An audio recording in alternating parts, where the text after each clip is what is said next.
महाराज की जय। तो मैं बता दूं कि गुरु की आशीर्वाद अगर आप सभी के ऊपर पड़ गया, अगर आपने गुरु कर लिया तो समझिए कि आपका कल्याण हो गया।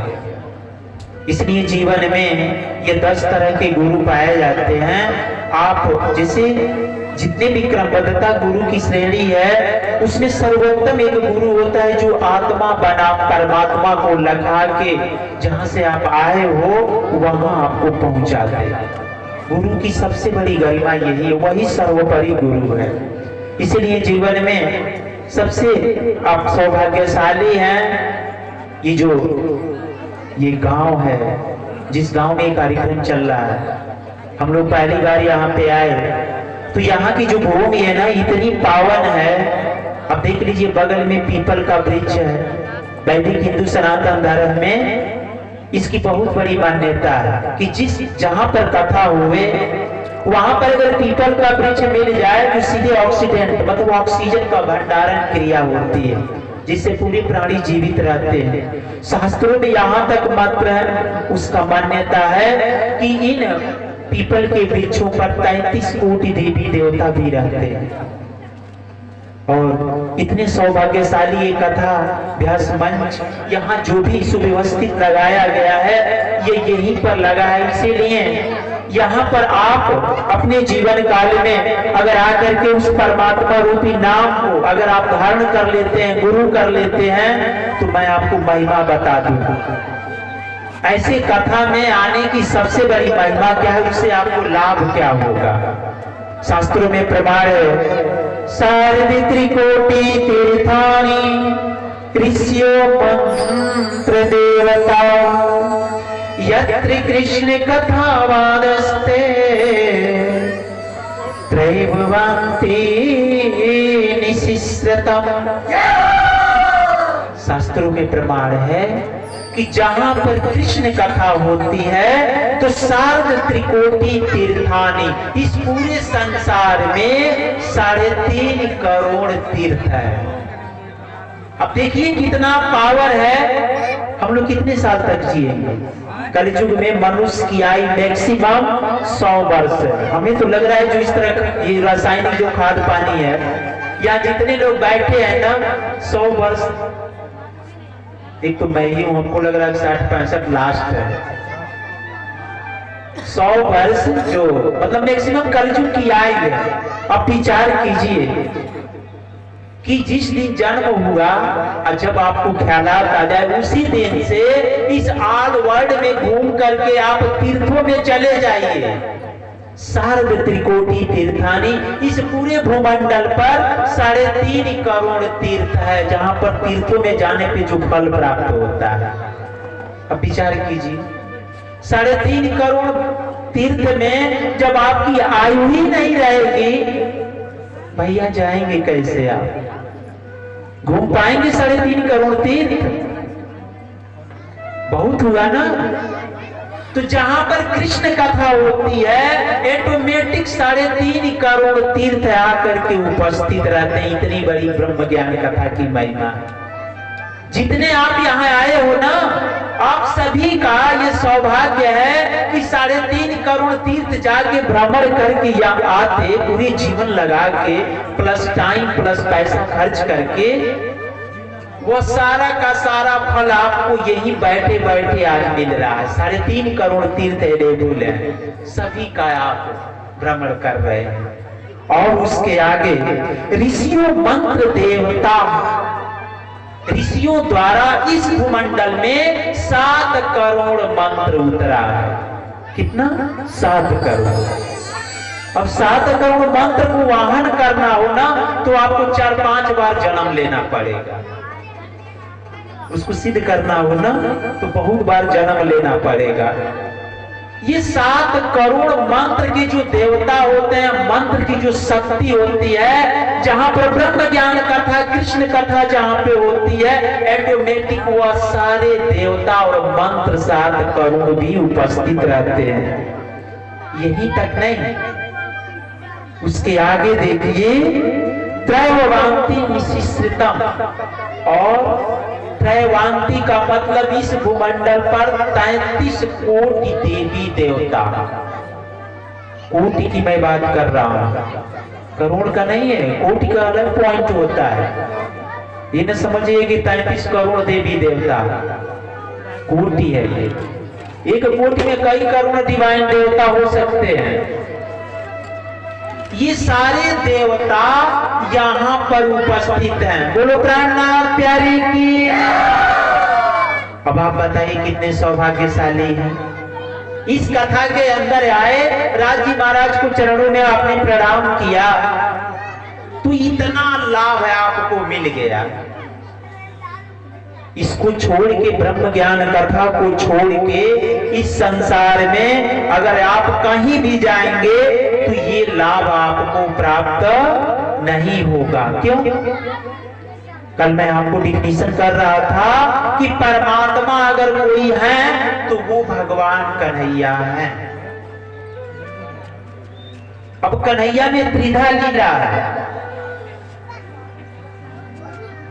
अब यही पॉइंट आपको समझना है। जिस दिन ये समझ में आ गया तो आप पर ब्रह्म परमात्मा को समझ जाएंगे। त्रिधा लीला अगर समझ में नहीं आया तो आपको समझ नहीं आएगा पूरे ब्रह्म ज्ञान कथा। तो ये जो पर ब्रह्म ज्ञान की कथा, जो श्री कृष्ण कथा का जो आयोजन किया गया है, इसमें एक बार चाहे आप गाली दे करके, चाहे गुस्सा से, कहीं मुख से एक बार अगर आपका हाथ उठ गया, मुख से भगवान कन्हैया का नाम निकल गया, तो भागवत के 6वें स्कंद में लिखा गया है, कृष्णेति मंगलम नाम यस्य वाचि प्रवर्तते भस्मी भवन्ति सदस्तु महापातकः कोटयम्। लिखा है भागवत के 6वें स्कंद में कि कहीं गलती से अगर आपके मुख से अगर एक बार कृष्ण निकल गया, कृष्णेति मंगलम नाम यस्य वाचि प्रवर्तते, मतलब अगर आपके मुख से अगर एक बार मुख से निकल गया ये मंगल रूपी नाम भगवान कन्हैया का, तो भस्मी भवन्ति सरस्तु महापातकः कोटया। महापातक लोग कहते हैं ना कि महापातक लग गया है पाप। इसे कोई बंदर को मार दे, कोई गाय की हत्या कर दे, तो हमारे वैदिक हिंदू सनातन धर्म में क्या कहा जाता है कि भैया आपको महापातक पाप लग गया, कटने वाला नहीं है। ऐसे महापातक पाप भी भस्मी भवन्ति सदस्तु महापातकः कोटया। ऐसे करोड़ों महापातक पाप पलक झपकते नष्ट हो जाता है। बोलो कृष्ण कन्हैया लाल की। और दूसरा पॉइंट उन्होंने लिखा, सर्वेषामपि अज्ञानं लक्षणानि वर्तानि च तीर्थस्नानि सर्वाणि तपस्य नशनानि च। उन्होंने कहा कि सर्वेषामपि अज्ञानं लक्षणानि वर्तानि च। इस पूरे संसार का धन लेकर के आप पूरे जीवन भर यज्ञ करते रहिए। जो यज्ञ का फल आपको मिलेगा, लक्षाणि वर्तानि च, जितने भी प्रकार के इस संसार में व्रत हैं, व्रत समझ रहे हैं ना, जो भूखे रह करके फल मूल खा के रहा जाता है, पूरे संसार का सारा व्रत आप पूरे जीवन भर कर लीजिए, जो फल होगा उसको इकट्ठा कर लीजिए। और तीर्थ स्नान सर्वाणि च, इस पूरे ब्रह्मांड में जितने भी तीर्थ हैं 3.5 करोड़ तीर्थों में जाके स्नान कर लीजिए। तपस्या नशनानि च, तपस्या भी सारे जगह जाकर के कर लीजिए। जो फल इकट्ठा होगा, एक जगह इकट्ठा लाने के बाद भी वह कृष्ण, एक बार कृष्ण के लेवल जो पल रहा है ना उसके बराबर नहीं होगा। इतनी बड़ी महिमा है। और तो और उन्होंने कहा, वेद पाठ शास्त्राणि प्रदर्श शिष्यम भुवो सत्तम। किसी संतों द्वारा, किसी ब्राह्मण द्वारा आप बुला के चारों वेद का पाठन करवा लीजिए, जो फल प्राप्त होगा। तथा इस पूरे पृथ्वी को उठा करके जितना धन है पूरे पृथ्वी का धन उठा के किसी को डोनेट कर दीजिए, दान कर दीजिए, जो दान का फल प्राप्त होगा। कृष्ण नाम जपस्य कला नरहंसति कोटियम, वह कृष्ण के एक बार नाम के 16वें हिस्से के बराबर भी वो नहीं होता। इतनी बड़ी महिमा कृष्ण नाम में है। अब विचार कीजिए, ऐसा भाव, इतनी सत्ता किसी नाम में है? कहीं शास्त्रों में प्रमाणित है ये कि जो इतनी बड़ी महिमा बताया हो कि एक बार मुख से कृष्ण नाम उच्चारण करे तो इतना लाभ होवे। इसलिए जीवन में प्यारे सुंदर साथ जी, जब भी मौका मिले ना तो आप हमेशा उस कृष्ण प्यारे को ही याद करते रहिए, क्योंकि कृष्ण एक ऐसा नाम है जो आपको कभी भी साथ छोड़ता नहीं। एक बार पकड़ लेगा ना तो चाहे आप कहीं भी चले जाएं वो आपका साथ छोड़ता नहीं है, वो बाके बिहारी। मेरे साथ अगर कृष्ण की आपको गरिमा लेना है, कृष्ण का भाव लेना है, तो आप सभी मेरे साथ हाथ उठाते हुए एक बार जयकारा लगाएंगे, बोलो कृष्ण कन्हैया लाल की। और अपने अपने घर अंगना में कान्हा को बुलाएंगे मेरे साथ। वो मैंने बांध लिया, वो मैंने बांध लिया, वो मैंने बांध लिया प्रेम वाल कितने लोग कंगना बंधवाएंगे? कान्हा रूपी नाम का एक जोरदार हाथ उठाते हुए, वो मैंने बांध लिया, सभी लोग तालियां बजाएंगे। वो मैंने बांध लिया प्रेम वाल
ऐसे ही कान्हा को जब आप बुलाएंगे तो समझिएगा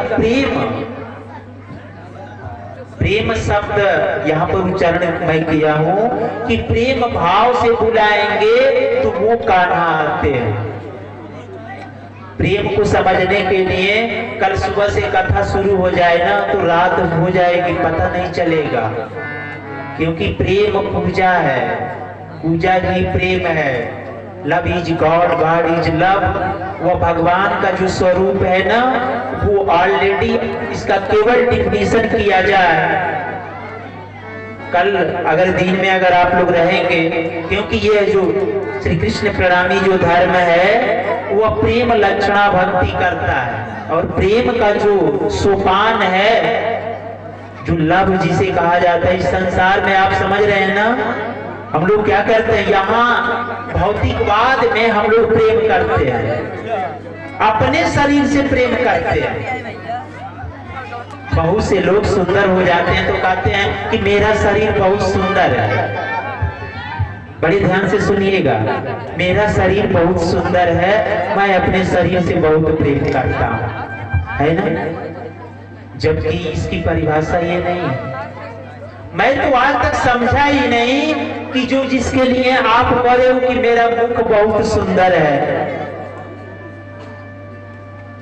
कोई ऐसी सुंदरता है का वर्णन कोई करता है, आप देखे भी होंगे। कुछ लोग जाते हैं बच्चियों को देखने, जब मैरिज किया जाता है, शादी किया जाता है, पता नहीं क्या लोग देखते हैं, कहते हैं उनकी बॉडी, उनकी रानी पे ध्यान नहीं है, बॉडी पे नहीं आ है। मैं आज तक नहीं समझ पाया कि उस प्रेम भाव से आप क्या देख रहे हो। लोग कहते हैं इनका जो मुख है ना बहुत सुंदर है, मुख क्या सुंदर है, गण करके 7 दिन पेस्ट ना करो, ब्रश ना करो, और जिधर बोलोगे कैसा महक आएगा, है ना। जिनको मतलब एक्सप्लेन करना होगा, 1 हफ्ता ब्रश मत कीजिएगा, दातुन ना कीजिएगा, पता लग जाएगा सुंदरता कितनी है ये मुख का। उसी को सुंदरता बोलते हो ना कि इनका मुख बहुत सुंदर है। लोग कहते हैं इनकी नाक बहुत सुंदर है, और सुबह सुबह है ना वही सुंदरता है नाक का। लोग कहते हैं इनकी आंखें बहुत बड़ी है, बहुत सुंदर है। भैया आंख सुबह सो के उठो, दुनिया भर का कीचड़ पड़ा हुआ है, उसी कीचड़ को आप सुंदरता बोलते हो।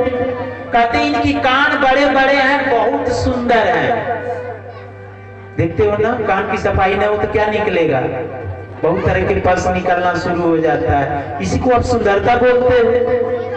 कहते हैं इनके बाल बहुत घुघराले हैं, बड़े बड़े हैं, बाल बहुत सुंदर है। अगन के 10-15 दिन स्नान ना करो, जू पड़ जाएंगे काटू माटू,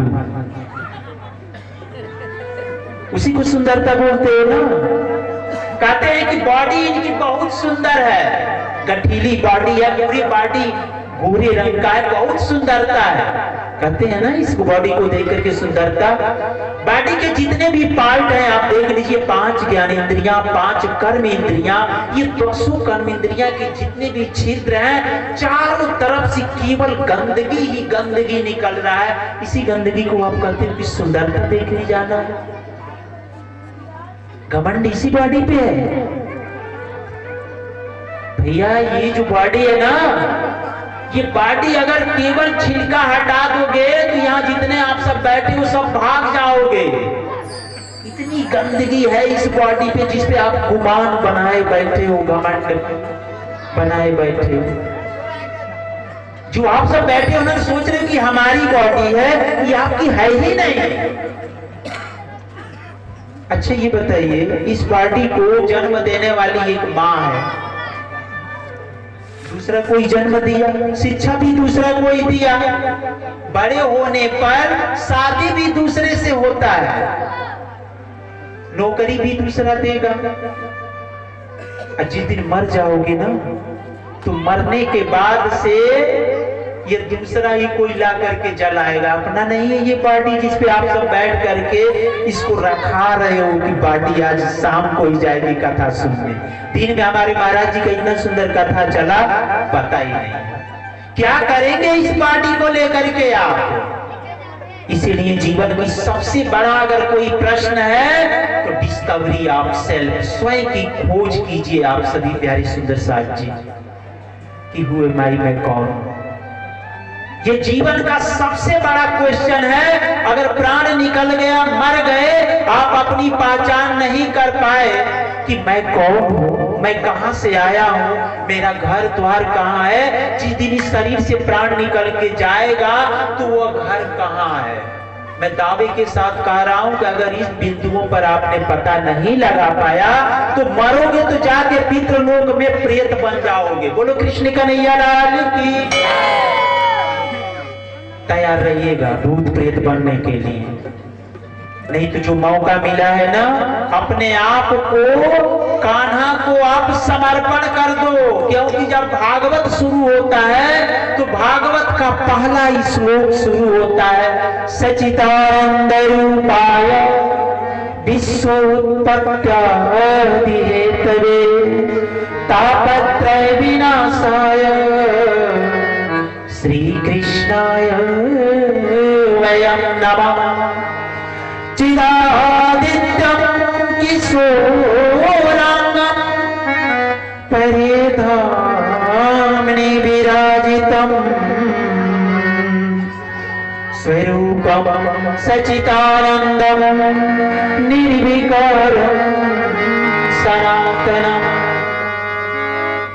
वेदव्यास जी जब भागवत लिखना प्रारंभ किए, पहला स्कंद अध्याय 1 पहला श्लोक, और वो लिख रहे हैं कि परमात्मा कैसा है, तो सच्चिदानंद रूपाय, परमात्मा का रूप कैसा है, सच्चित आनंद। 3 पार्ट है।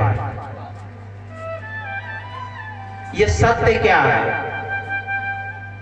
सत्य प्लस चित प्लस आनंद, 3 पार्ट है। सच्चिदानंद रूपाय विश्व उत्पत्त्यादि हेतवे, मतलब ये तीनों पार्ट मिलके एक सच्चिदानंद है। वह सच्चिदानंद ही इस पूरे संसार को बनाता है। विश्व उत्पत्त्यादि हेतवे, पूरे विश्व को प्रकट करता है। तो सबसे पहले समझेंगे सच्चिदानंद मतलब सत धन चिद धन आनंद क्या है। बोलो कृष्ण कन्हैया लाल की। अब बड़े ध्यान से सुनिएगा क्योंकि भागवत का पहला श्लोक है, इसी पर आधारित पूरा भागवत है। अगर ये समझ में आया तो आप कृष्ण तत्व को समझ जाएंगे, अगर ये समझ में नहीं आया तो कृष्ण समझ नहीं आएंगे। तो मैं आपको बताऊं कि जो पहला शब्द है सत्य, ट्रूथ, सत्य क्या है। यहां जितने हम लोग बैठे हुए हैं ना, कितने लोग हैं जो कभी आज तक झूठ नहीं बोले? जरा हाथ उठा दे। झूठ बोलने वाले में सबसे पहले मेरा नाम है। कोई ऐसे भी हैं जो आप हमेशा 100% श्योर ट्रू बोले हो?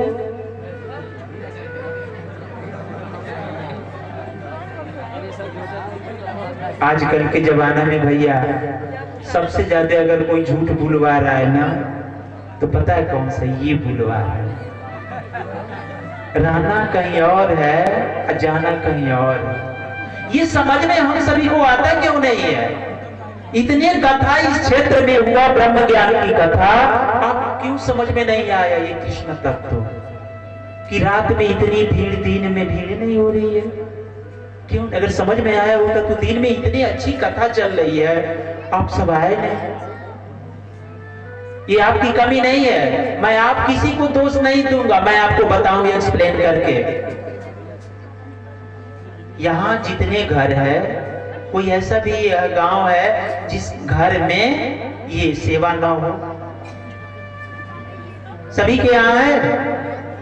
जब इसका आविष्कार हुआ 1775 में, तो अलेक्जेंडर ग्राहम बेल स्कॉटलैंड का रहने वाला एक वैज्ञानिक था।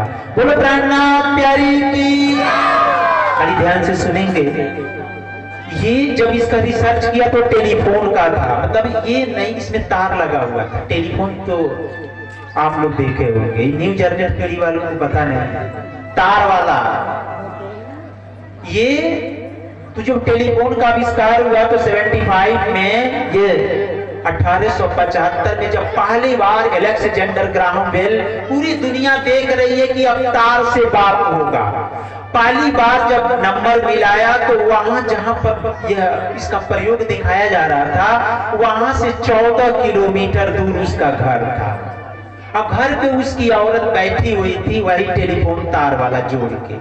जब ये फोन उठाया, इधर मिस कॉल मार के जब उठाया, तो जब इसका सप्लाई गया उधर, तो पहली बार बोला हेलो हेलो, आप सभी